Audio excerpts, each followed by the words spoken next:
it's Mike here. Welcome back to Grampie's Workshop, the new Grampie's Workshop. It's coming together. I got my bench in place, but you saw when I was building the bench, it's just a kind of a basic bench. It's a starting point, so it is. Remember, I only had my legs held on pocket screws, so they're not really all that solid. So I'd like to do something to the bench now to stiffen up the legs and make the bench more usable. So I'm thinking I might go over here and come up, I don't know, 14, 15 inches from the floor and put some pieces of wood in here and build a shelf. Of course, the shelf, it's always nice to have a shelf. Horizontal surfaces, you know how valuable they are. I don't want to put anything like a kick plate close to the floor because I want to be able to have access to slide things on wheels in and out from under the bench and under that shelf. And of course, later on down the road, I would like to have a piece come across here with some dividers and put a drawer, 2 or 3 drawers in here. Wouldn't that be nice? Certainly would be handy. I do have some good plans for what I'd like to put in this corner. I don't want to talk much about that, but at least from the bench top down, it's just going to be shelf area.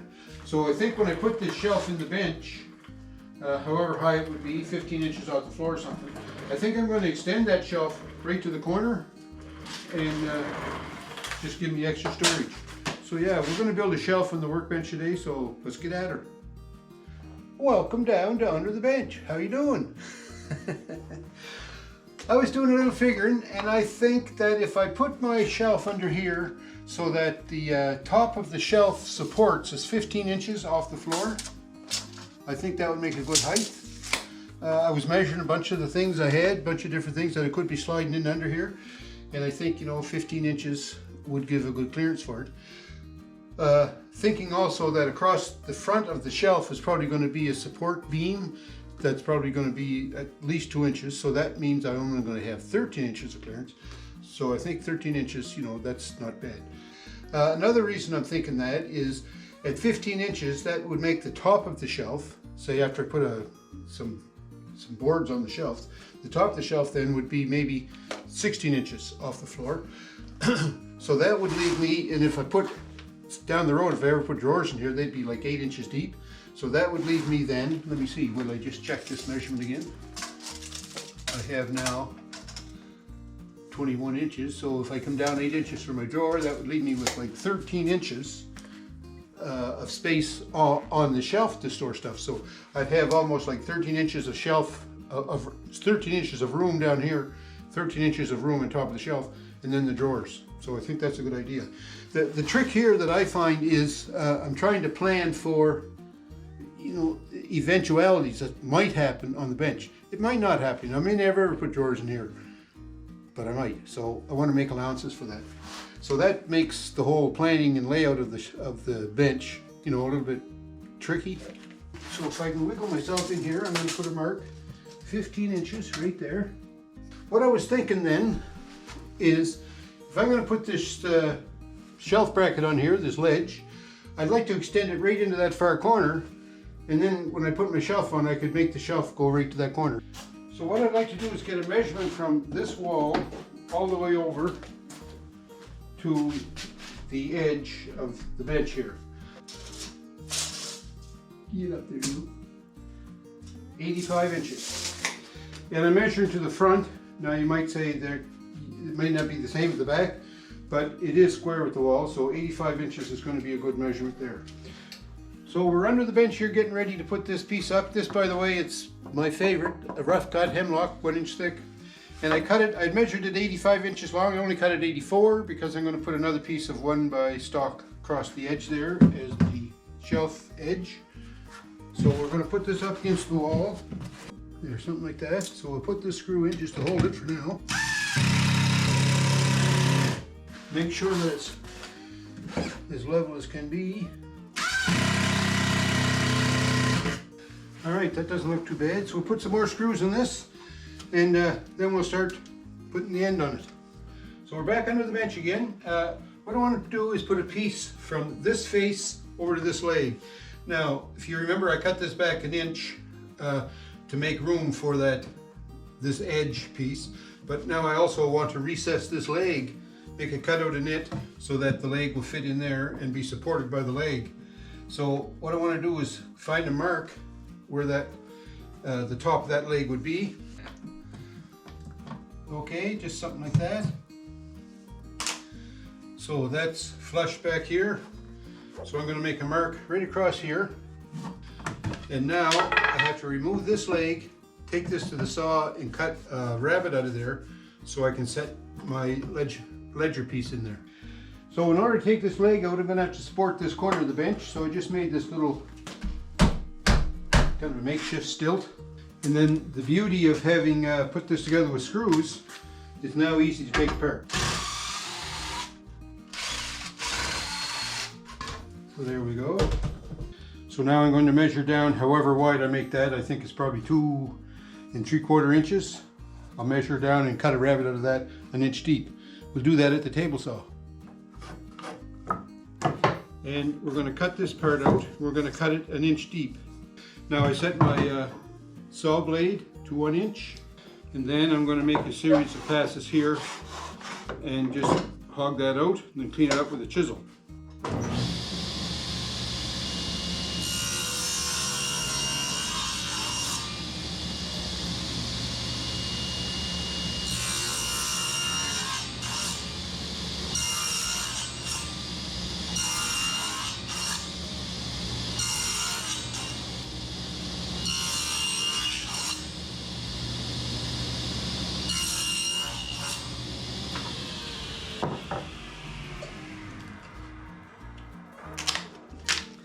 Then we just break all these wafers out of there and then tidy this up with the chisel.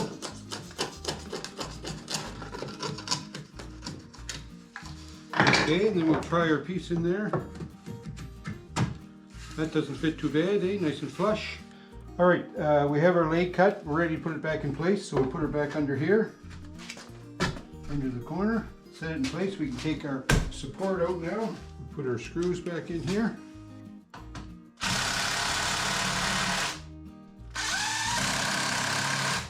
So now we take the end piece that we cut, and that should go right in here. Something like so. And then make sure this is flush on the outside. 2 screws that'll hold that. So that's good there. When I put my shelf in, then I can make sure that this is good and square this way, and that'll stiffen that leg up and make it a lot better. So we'll do the same thing here, except I'm going to have to put pocket holes in this end to hold this end of the shelf bracket in place. But I'm going to cut the rabbet out of this leg just the same. So there's my leg with the rabbet cut in it. And this, I'm using a piece of 2x material here because I'm thinking when I put this in here, I won't have enough shelving material to go from one end right straight to the other. So I may have to make a joint. So I wanted to have a wider area to make the joint on. To make sure that it's square with the back wall. That doesn't look too shabby right there either. Now, one thing about when you're putting toenail screws in, your piece tends to move. So I'm just going to put a mark there, plus I'm going to put a screw right in here just to hold that while I put the other ones in from this side. What is that for a trick? That worked good. One more in here.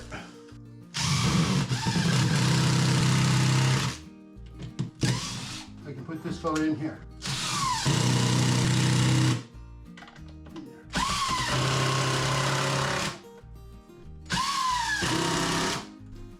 All right. The next step, I guess, is to put a shelf in there. I'm looking at putting a shelf there on the workbench. The only piece of material I could find is this piece of aspenite that I had on top of the old bench. So we're going to cut this piece to fit that shelf. Now on this piece I have a factory edge here and a factory edge here, so I know that this corner is a 90. So I'm going to put this edge against the fence and I'm going to rip it down to 21 1/4 because that's what I need to fit on the bottom shelf.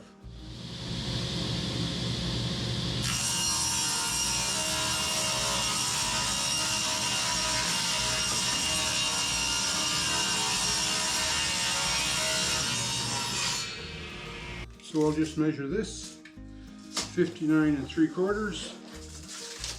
And I'm going to set up my straight edge on here now to cut that off with the Makita saw.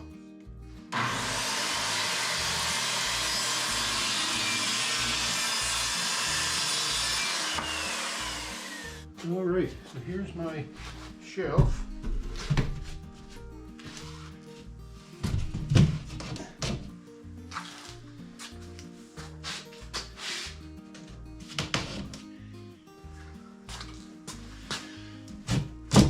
I'm going to cut a piece, a stringer, just put across the front because you see how that bows.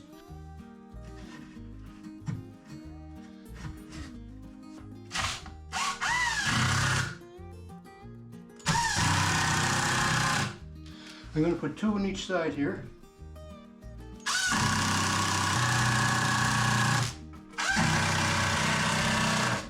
So I decided I'd put 1 rib across the middle, but it's only 2-inch wide stuff, so just a decoration, I think, more than anything.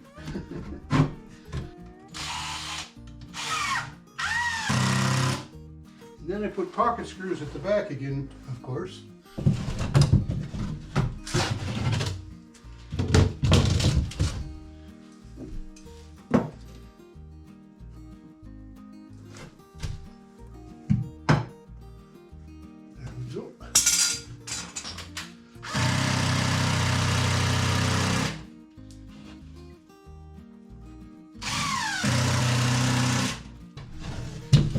Put the smooth side up too. Oh yeah, that's a lot better, eh? That'll keep it from sagging. Nice and square. Nice and square. Alright, so I'm just going to put some screws around the perimeter of that to hold it down, and then we'll have that shelf in place.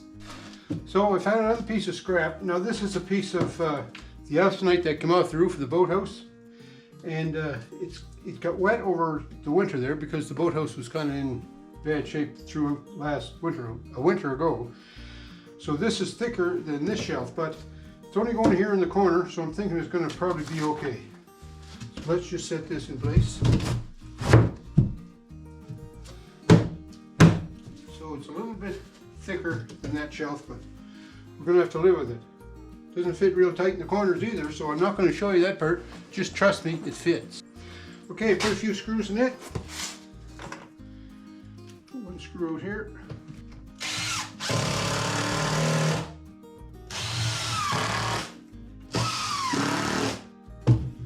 There now. It looks like a set of bunks. So I've got a lot more work to do here because I'd like to maybe put some drawers in here. Plus, like I was saying earlier, I got an idea for the corner cubby, but that'll be in an upcoming video. So I appreciate you watching. There's lots of videos about redoing the shop here. I know that that's kind of boring, that every time you tune into Grampie's workshop, it's just another, organizing the shop video. But I got to get this work done, and I figure I may as well make videos out of it, right? So I hope you're enjoying them. Thanks a lot for tuning in. Don't forget, thumbs up me. Have a great week, folks, and we'll talk to you soon.